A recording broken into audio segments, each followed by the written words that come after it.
কোন যুবক যৌবনকালে যদি গুনাহ থেকে বাঁচে, হারাম, জিনা, ব্যভিচার, মদ, জুয়া,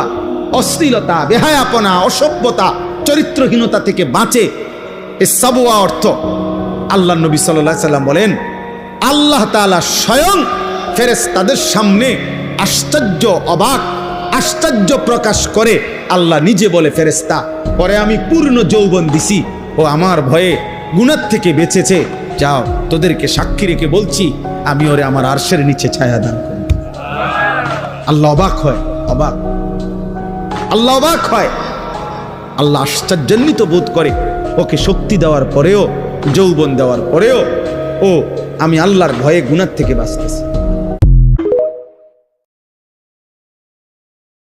কোন যুবক যৌবনকালে যদি গুনাহ থেকে বাঁচে, হারাম, জিনা, ব্যভিচার, মদ, জুয়া, অশ্লীলতা, বেহায়াপনা, অসভ্যতা, চরিত্রহীনতা থেকে বাঁচে, এ সাবওয়া অর্থ আল্লাহ নবী সাল্লাল্লাহু আলাইহি সাল্লাম বলেন, আল্লাহ তাআলা স্বয়ং ফেরেশতাদের সামনে আশ্চর্য, অবাক, আশ্চর্য প্রকাশ করে আল্লাহ নিজে বলে, ফেরেশতা, পরে আমি পূর্ণ যৌবন দিছি, ও আমার ভয়ে গুনাহ থেকে বেঁচেছে, যাও তোদেরকে সাক্ষী রেখে বলছি, আমি ওরে আমার আরশের নিচে ছায়া দান করব। আল্লাহ অবাক হয়, অবাক, আল্লাহ অবাক হয়, আল্লাহ আশ্চর্যান্বিত বোধ করে,